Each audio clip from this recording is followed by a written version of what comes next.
Well hey everyone, welcome back to my video. और जैसा कि मेरे थर्ड राउंड का रिजल्ट जो है वो आ चुका है और बहुत सारे लोगों को जो है ITRA अलॉट हो चुका है ना। काफ़ी अच्छे से कट ऑफ गिरी है, 45-45 हज़ार तक ITRA अलॉट हुआ है। तो आज हमारी 20 अक्टूबर हो चुकी है और बहुत से मेरे पे डाउट्स आ रहे थे कि सर ये आप बताइए कि ITRA की ओपनिंग कब होने वाली है, मेस का क्या सिस्टम रहता है। वैसे मैंने इसे एक्सप्लेन कर रखा है वीडियो में। एक पहली अप्रैल का क्या रहने वाला है, हमें अप्रैल अपने घर से लाना है कि नहीं लाना है, कॉलेज को ओपनिंग डेट है, कॉलेज हमारा कब ओपनिंग रहने वाला है, और रूम्स का क्या सिस्टम रहता है। कुछ लोग कह रहे हैं PG अच्छा रहेगा कि हमारे लिए रूम्स रेंट लेके रहना अच्छा रहेगा। तो इन्हीं टॉपिक्स पे आज मैं बात करने वाला हूँ, जो है हमारा ITRA coming guide for our juniors. जो हमारे जूनियर्स आ रहे हैं उनको थोड़ा गाइड कर दो, है ना। हमारे टाइम पे तो इतना कोई था नहीं, जो हमें तो किसी ने कुछ बताया भी नहीं था क्या लेके आओ, बस हम तो सामान भर के लिए आए थे। तो ये हमारी वीडियो इस टॉपिक पर रहने वाली, जिसमें हम इन चीज़ों पे बात करने वाले हैं। तो देखते हैं हमें क्या क्या करना चाहिए। फर्स्ट ऑफ ऑल तो कॉन्ग्रेचुलेसन जिनको भी ITRA अलॉट हुआ है। अपने थर्ड राउंड में काफ़ी हमारी कट ऑफ गिरी है ना, 45,000 तक आपको ITRA अलॉट हुआ है। तो कॉन्ग्रेचुलेसन आप सबको जिनको भी ITRA अलॉट हुआ है। अब आप सब ITRA के स्टूडेंट हो, है ना। आपको अपग्रेडेड ये सब है नहीं, है ना। थर्ड राउंड है, कोई आपको अपग्रेड मिलने वाला है नहीं। तो सेटिस्फाई रहो जो आपको मिल रहा है ना। और थर्ड राउंड की कट ऑफ इतनी गिरी तो आपको मिल भी गया, है ना। हमारे टाइम पे तो 36,000 37,000 पे एंड हो गया था, मतलब अलॉटिंग। तो आपको तो काफ़ी एंड तक मिला है। बाकी हमारा 36,000 37,000 इतना मैक्सिमम ही गया था। उसके बाद हमारा थर्ड राउंड में 41,000 तक कुछ लास्ट गया था। इतना नीचे तो हमारा नहीं गिरा, तो खुश रहो, है ना। बी ग्रेटफुल अगर आपको कॉलेज मिला है। अब इतना सोचने की ज़रूरत है नहीं है ना, ये बेटर है BHU बेटर है, जो मिले वो बेटर है। अब तुम्हें ये मिल चुका है। उसके बाद बात करते हैं कि कुछ लोगों का बहुत इशू था कि वेरी फार फ्रॉम होम है ये कॉलेज आपका, है ना। काफ़ी ज़्यादा ये कॉलेज आपका फार फ्रॉम होम है बहुत लोगों का। जैसे मेरे कुछ स्टूडेंट्स मिले वो झारखंड से भी आ रखे हैं ना, झारखंड बिहार के भी काफ़ी हमारे जूनियर्स थे। तो उनका जो ट्रैवल डिस्टेंस है वो 40+ आवर्स है ना। काफ़ी उनको, मतलब पहले तो उन्हें दिल्ली तक की ट्रेन लेनी पड़ती है, देन दिल्ली से लेके उन्हें फिर दिल्ली टू जामनगर की ट्रेन लेनी पड़ती है, जो उनका 40 आवर्स से ज़्यादा तक ही हो जाता है ना। शेड्यूल उनको इतना दूर आ रहे हैं कोई, लेकिन इतनी कोई दिक्कत की बात नहीं है। देखो जो हमारा कॉलेज है ऑल इंडिया कोटा से 115 स्टूडेंट्स हैं यहाँ पर।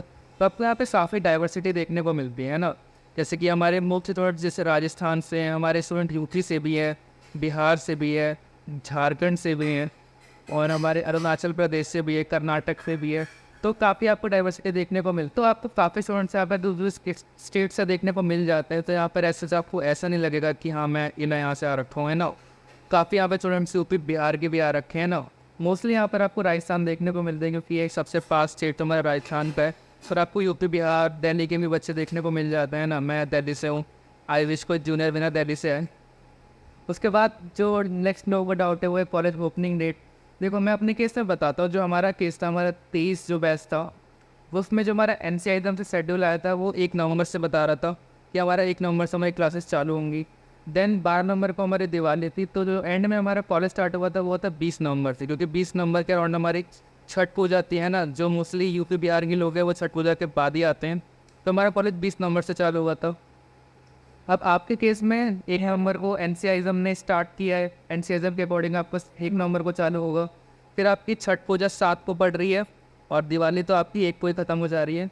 तो अराउंड 7 के बाद आपका कॉलेज चालू होगा, है ना। 7 के बाद ही आपका कॉलेज चालू होगा। तो उससे पहले तो खैर नहीं होना चाहिए, है ना। 1 के बाद तो जस्ट हो ही नहीं सकता, 1 को दिवाली है और NCIज्म 1 को कह रहा है, तो 1 को तो हो ही नहीं सकता। उसके बाद आपका एक ऑफिशियल व्हाट्सअप ग्रुप बन जाएगा, है ना, आपके बैच का पर्टिकुलर।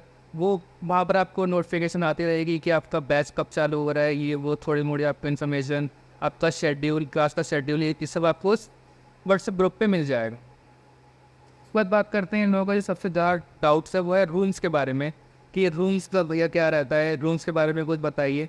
तो एक तो पहले मैंने अपनी एक्सप्लेन कर रखा है अपनी प्रीवियस वीडियो में, या आपको ऊपर आई बटन पे दिख रहा होगा ITRA फुल एक्सप्लेन। इस वीडियो में आप जाकर क्लिक कर सकते हैं, जहाँ आपको और भी इन्फॉर्मेशन अच्छे से मिल जाएगी। बाकी मैं इस वीडियो में भी थोड़ा सब बता देता हूँ। ये मैंने कुछ डाउट्स के स्क्रीनशॉट ले रखे हैं। तो इसमें लोगों का डाउट है कि रूम सही रहता है या PG। सबसे पहले PG और रोफ में कंपैरिजन देख लेते हैं।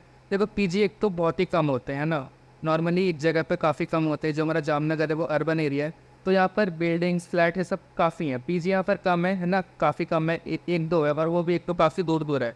आपके कॉलेज से 5-6 किलोमीटर दूर दूर पे PG है।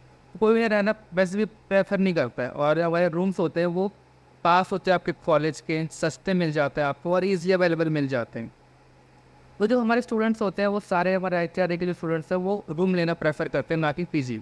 कोई भी मेरे नॉन में तो पीजी लेके नहीं रहता है, सारे के सारे लोग रूम्स लेके रहते हैं, चाहे वो लड़कियाँ हों लड़के हों या हमारे जो सीनियर्स हैं। तो ये सारे लोग अपना पीजी नहीं रह के मेस रूम पे रहते हैं। तो रूम्स आपको कैसे मिलेंगे ये लोगों का डाउट है। देखो रूम्स आपको मिलेंगे बाय ब्रोकर, है ना। ब्रोकर आपको बता देगा, ब्रोकर आपको रूम दिखाएगा कि ये रूम है कॉलेज के पास लोकेशन वाइज। उसके बाद देखो आपको कोई डायरेक्टली रूम तो देगा नहीं, है ना। आप किसी दूसरे स्टेट से आ रहे हो किसी के यहाँ पे रहने में, तो कोई आपको डायरेक्टली रूम तो देगा नहीं, क्योंकि आप यहाँ पर स्टूडेंट तो वो साथ में आप बैचलर हो, ऐसे कोई किसी को रूम नहीं दे देता, है ना। आपको किसी के थ्रू ही रूम लेना पड़ेगा, तो वो ब्रोकर आपको रूम दिलाएगा।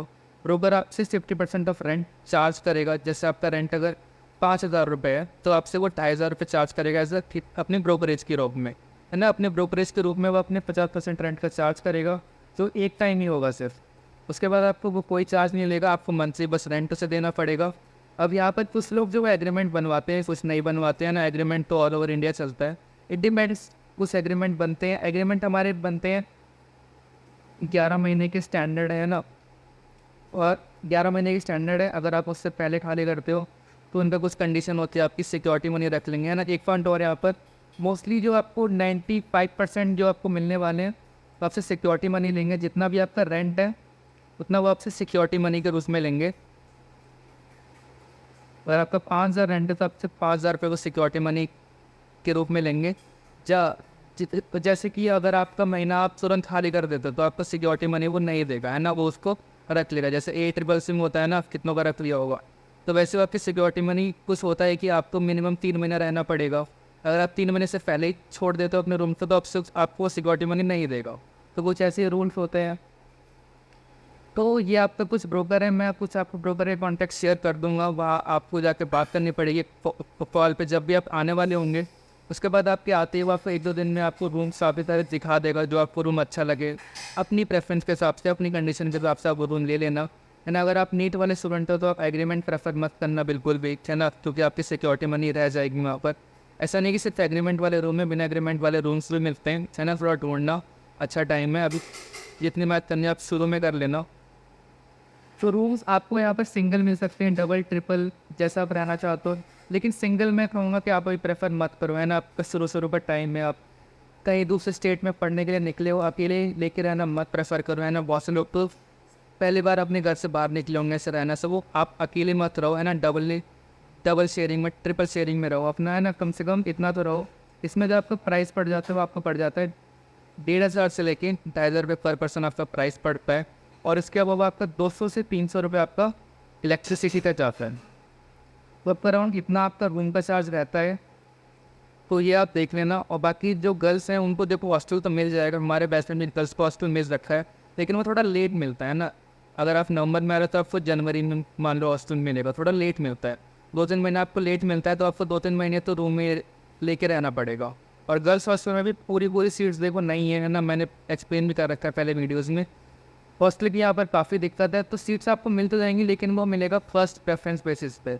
जैसे हमारे बेसिक की बहुत सारे लोगों ने पहले प्रेफर नहीं किया था, फिर उन्हें नहीं मिला क्योंकि सीट्स ही नहीं। तो जब भी आपके पास फॉर्म आएगा, आपके व्हाट्सअप ग्रुप पे एक फॉर्म आएगा जिसको आपको फिल करना होगा गर्ल्स को हॉस्टल के लिए, तो आप उसे बिल्कुल फिल करना।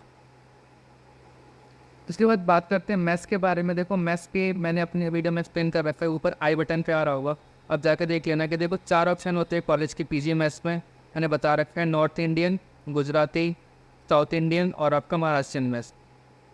इसमें जो चारों मैथ्स होती है ना, सबसे पहली बात तो यहाँ पर नॉर्थ इंडियन खाना मिलता है। ऐसा नहीं कि सिर्फ यहाँ पे गुजराती खाना मिलता है, आपको छोले, राजमा, दाल, पनीर, ये सब, है ना। नॉर्मल जो हमारे सब्जी मिलती है हमारे नॉर्थ इंडिया में, वो सारी यहाँ पे सब्जी मिलती है। और 4 कॉलेज में हमारे मैथ्स अवेलेबल हो जाती है, 4 ऑप्शंस हमारे PG मैथ्स में हमारे अवेलेबल हो जाती है ना। 4 ऑप्शन आपके कॉलेज के PG मैथ्स में अवेलेबल होते हैं। और 2-3 आपके मैथ्स जो आपके बाहर भी अवेलेबल होते हैं। डाइट इनका लगभग सेम प्राइस रहता है, 70 रुपये पर डेट आपको यहाँ पे खाना मिल जाता है ना। और अगर आप डे वाइज लगाओगे, दोनों टाइम आप यहाँ पर खाओगे तो आपको 120 रुपये पर डे कर देगा। और कुछ लोगों का डाउट था कि टिफ़िन सर्विस अवेलेबल है कि देखो टिफ़िन भी अवेलेबल है, मेस भी अवेलेबल है। जो आपका अच्छा लगे आप वो लगा सकते हो। टिफ़िन सर्विस में आपका 50-60 रुपये पर डाइट लेता है। आपका नॉर्मल खाना 5 रोटी 2 सब्जी इस टाइप से नॉर्मल रहता है, सिंपल खाना। अगर आप खुद खाना बनाना चाहते हो तो आपका रफली 2000 रुपये पर मंथ लग जाएगा, अगर आप 2 टाइम खा रहे हो तो। इसके बाद नेक्स्ट देखते हैं एप्रन के बारे में, है ना। कुछ लोगों का डाउट था कि वाइट कोट हमें खुद से परचेज़ करना होगा क्या, और अगर हाँ तो कितनी लेंथ ये सब। तो वाइट कोट यानी कि जो आपका एप्रन है वो आपकी वाइट कोट सेरेमनी होगी। जब आप आओगे उसी दिन आपके वाइट कोट सेरेमनी हो जाएगी। उसमें बेसिकली आपको टीचर्स वाइट कोट अपने हाथों से पहना देंगे और कहेंगे आपके वाइट कोट सेरेमनी है। पर जो कोट है वो आपको खुद ही लाना पड़ेगा, है ना। या आपको ना कॉलेज प्रोवाइड करेगा ना कुछ, तो कोट आपको खुद से यहाँ पर लाना पड़ेगा। और आपको ये अभी नहीं खरीदना, जब आप यहाँ पर आओगे तब आप यहाँ पे आके कोट खरीदना। 300-400 रुपये का आपका कोट पड़ जाएगा। नॉर्मल आपका 3 बटन का एप्रन होगा, पर अभी आपको कोट नहीं खरीदना है ना। जब यहाँ पर आ जाओगे बहुत सारी यहाँ पे दुकानें हैं, वहाँ जाके आप एप्रन खरीद सकते हो, है ना। और ITRA में कोई भी यूनिफॉर्म फिक्स नहीं है, यहाँ पे कोई भी ड्रेस कोड नहीं है कि आपको यही पहन के आना है ना। ऐसे यहाँ पे कोई चीज़ बहुत फिक्स नहीं है। उसके बाद बुक्स की बात करते हैं ना। आपको बुक्स लेनी है, लेकिन अभी आपको कोई भी बुक्स नहीं खरीदनी है। यहाँ पर आप आओगे, आपके टीचर्स आपके सीनियर्स आपको बताएंगे कौन से आपको बुक्स खरीदनी है। अभी आपको वहाँ से फुल बुक लेके नहीं आनी है। अगर आप नीट के स्टूडेंट हो तो आप अपना सारा कंटेंट ले आओ, अपना सारा मालवानी ले आओ, जो भी आपका नीट का कंटेंट है। पर आयुर्वेद का आप कुछ भी अभी खरीद के मत लाओ, वो यहाँ आके ही आप लेना। और स्टेशनरी की बात करें तो देखो, कॉलेज लाइफ है, 2 से 3 कॉपी लेके आओ, अपना सारा काम हो जाएगा। भर भर के किताबें मत लेके आना, कॉपियाँ ये वो। 2 से 3 कॉपी लेके आओ। मेरी खुद अब तक 2 कॉपी भी नहीं भरी होगी, बस इतना ही लेके आओ। इसके बाद नेक्स्ट बात करते हैं वेदर के बारे में। लोग पूछ सकते हैं कि वेदर यहाँ जामनगर का वेदर कैसा रहता है ना, बीच के पास का एरिया है।